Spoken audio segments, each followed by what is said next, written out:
ঠান্ডা। উত্তরপাড়াতে তো জয় শুধুমাত্র সময়ের অপেক্ষা। আজ যদি 29 এপ্রিল হতো তাহলে আজকে সিপিআইএম জিততো। কি জিততো? তো এটা ওভার কনফিডেন্স নয় তো? বাস আমাদের কর্মীরা চলে যান বুথে বুথে, বাড়ি বাড়ি, কানে কানে বলুন, জোরে জোরে বলুন, ঢাক বাজিয়ে বলুন, পোস্টার লাগিয়ে বলুন, আসছে লাল ঝান্ডা। ইলেকট্রিসিটি বিলের জন্য ঘরে আলো নেভাতে হবে না। লাল ঝান্ডা প্রথম 100 ইউনিটের বিদ্যুতের বিল মাফ করে দেবে, আর সেকেন্ড 100 ইউনিটের বিল হাফ করে দেবে। থাকুন সঙ্গে।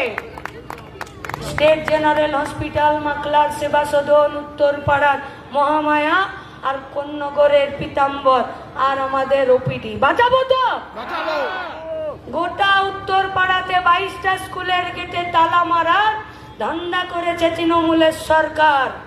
আর গোটা পশ্চিমবঙ্গে 8322 স্কুলগুলো কারো বাবার দয়াতে তৈরি হয়নি।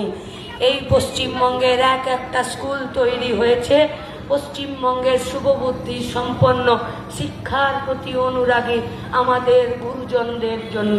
কেউ জমি দিয়েছেন, কেউ ইট দিয়েছেন, কেউ বালি দিয়েছেন, কেউ পয়সা দিয়েছেন, কেউ নিজে এসে ফ্রিতে পড়িয়েছেন, পরে সরকার তাকে অধিগ্রহ করেছেন।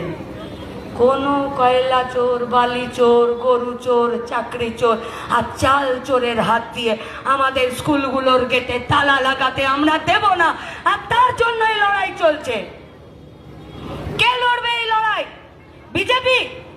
গোটা ভারতবর্ষে 93,000 সরকারি স্কুলের গেটে তালা দিয়ে আর পশ্চিমবঙ্গের 8,000 স্কুল বাঁচাতে এসেছেন।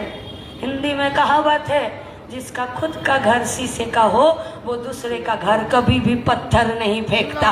बीजेपी বড় বড় কথা বলার আগে 5 বার যেন ভেবে আসে। উত্তরপাড়ার মাটি লাল ঝান্ডার ঐতিহ্যের মাটি, এখানে মিথ্যাবাদীদের আর দাঙ্গাবাজদের ঠাঁই হবে না। ভরসা রাখেন তো? রাখেন ভরসা?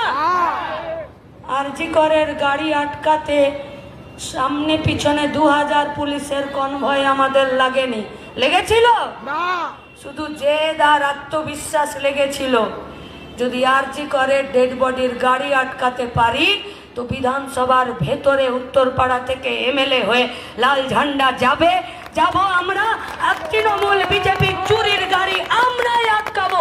আসুন সবাই মিলে বাঁচিয়ে নি পশ্চিমবঙ্গকে। বাঁচবে তো বাংলা? উত্তরপাড়া পশ্চিমবঙ্গের বেকার ছেলে মেয়েরা আর স্টুডেন্টরা আর আমাদের বাড়ির মেয়েদের